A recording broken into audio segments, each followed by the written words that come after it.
আপনি নাকি হাই স্কুলের হেডমাস্টার, আপনি নাকি প্রাইমারি স্কুলের হেডমাস্টার, আপনি নাকি সমাজের মডেল, আপনি নাকি শহরের মডেল, আপনার কথা অনুযায়ী নাকি দুনিয়া চলে, আপনি নাকি মানুষকে শিক্ষাদান দেন, আর আবার নিজেকে নাকি মুসলিম দাবি করেন।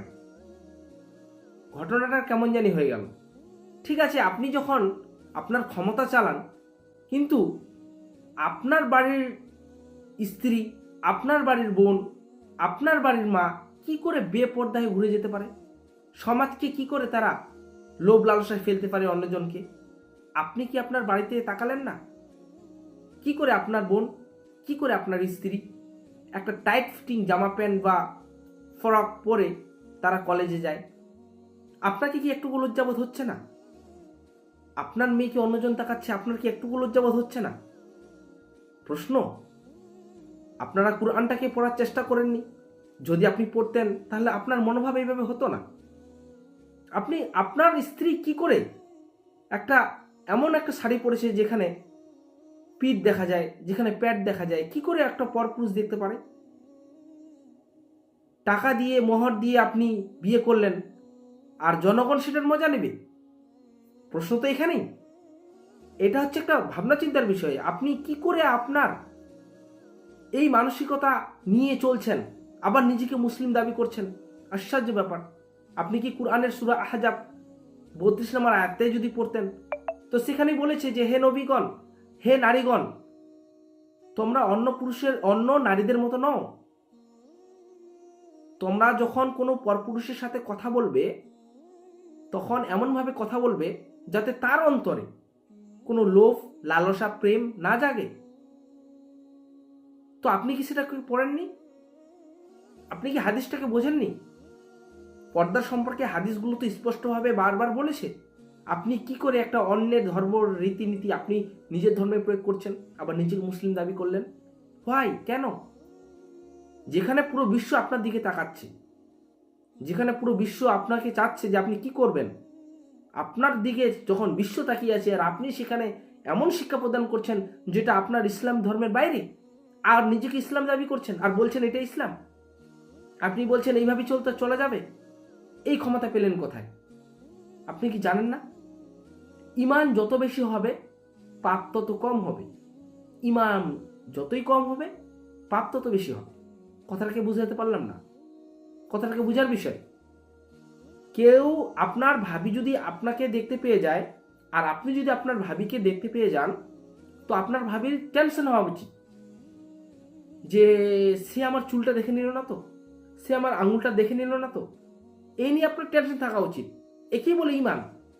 আর এমন একটা ভাবি রয়েছে যে তাহাজ্জুদও পড়ে, নামাজও পড়ে, কিন্তু তার দেবর তাকে এসে বলছে যে ভাবিজান ওই জিনিসটা কই, তো তার ভাবি তাকে বলছে যে আমি তো তোকেই খুঁজছিলাম। এটাই তো পার্থক্য ইমানের মধ্যে।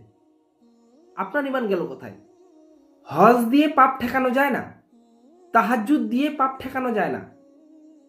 আপনি যতই সালাত আদায় করেন, কিন্তু আপনার মধ্যে ইমান না থাকে, তাহলে আপনি পাপকে ঠেকাতে পারবেন না। আমি আপনাকে সামান্য উদাহরণ দিয়ে বোঝানোর চেষ্টা করছি এই ক্ষুদ্র জ্ঞানে। আপনি এতদিন ধরে সমাজে ক্ষমতা চালাচ্ছেন, কিন্তু নিজের বাড়িতে বেপর্দা হয়ে চলছে আপনি একবারও দেখলেন না? আপনার স্ত্রী, আপনার বোনকে অন্যজন তাকাচ্ছে, আপনার লজ্জাবোধ হচ্ছে না? আপনার কি মনে একটুকু জাগে না? আপনার মনে কি একটুকু কিছু মনে হয় না? তুমি নাকি বলে মা হয়েছ, আপনার মেয়ে কি করে একটা টাইট ফিটিং জামা প্যান্ট পরে বাইরে বেরোয়? তার দিকে তো নিশ্চিত অন্যজন তাকাবেই। এইভাবে আপনি লোভ লালসা দিয়ে মানুষকে, আপনার নিজের মেয়েকে আপনি বের করছেন। এটা তো হওয়া ঠিক নয় না, এটা তো ইসলাম বলে না। না, এরকম করছেন কেন? লজ্জাই হচ্ছে ইমান, আর ইমানই হচ্ছে জান্নাত। মহিলারা এই বিধানটা যতক্ষণ মূল্যায়ন না করে, ততক্ষণ পর্যন্ত নিজেকে মর্যাদা রক্ষা করতে পারবে না। এই হিসাব নিকাশটা যদি আপনি না মিলান, আপনার মনের মধ্যে এত সব কিছু ঢুকিয়ে আছে, আপনি এত পড়াশোনা করছেন, করুন, কিন্তু আপনি ইসলামের পড়াশোনাটা ছেড়ে দিয়ে আপনি আলাদা পড়াশোনা করছেন। আমি কিন্তু বলছি না যে আপনি বাস্তব জীবনে পড়াশোনা করবেন না? জি করবেন, অবশ্যই দরকার। আপনাকে ডাক্তার হতে হবে, আপনাকে ইঞ্জিনিয়ার হতে হবে, আপনি তো সে বিচার ব্যবস্থা আপনাকে চালাতে হবে অবশ্যই, তবে ইসলামিক তরিকায়। তবে আপনি যদি কোরআনটাকে না পড়েন তাহলে চালাবেন কি করে আপনার দেশ? আপনি চালাবেন কি করে? আপনি একটা ডাক্তার কি করে হবেন? আপনি কি করে অন্য মানুষকে শিক্ষাদান দেবেন? আপনি তো ইসলামের বহির্ভূত কাজ করছেন।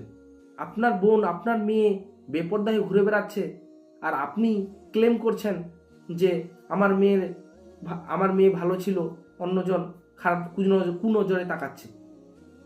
প্রথমে তো নিজেকেও ঠিক হতে হবে। আর আমাদের পুরুষের জন্য একদম স্পষ্টভাবে পর্দা রয়েছে। পুরুষকে সর্বপ্রথমেই বলা হয়েছে যে তারা চোখ সবসময় নিচে রাখবে, এটাই বাস্তব।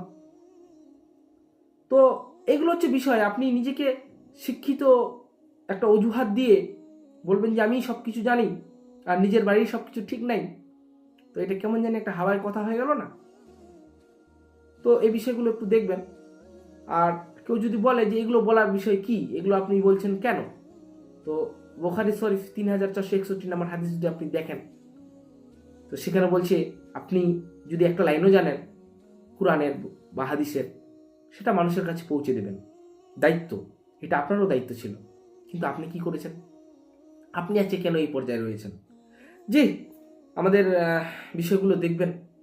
পর্দা খুব জরুরি, ইসলামের পর্দাটা খুব জরুরি।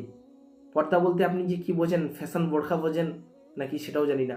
এখন তো অনেক ফ্যাশন বোরখা বের হয়েছে, যারা ফ্যাশন বোরখা পরে নিজেকে পর্দা ভাবে, মনে করে যে হ্যাঁ এটাই বোরখা আমি পরে নিয়েছি, টাইট ফিটিং বোরখা পরেছি, এমনভাবে বোরখা পরে যেন সব কিছু চিনা যায়, সব কিছু বোঝা যায়।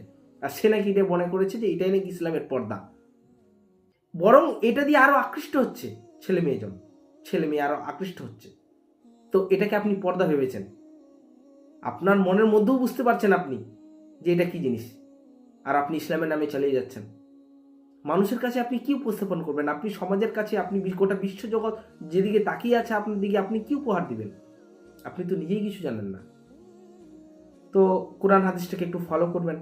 পর্দার সম্পর্কে বিশেষ করে মা বোনদেরকে বলছি, আপনারা পর্দা করবেন। আসসালামু আলাইকুম রহমতুল্লাহি ওয়া বারাকাতুহু।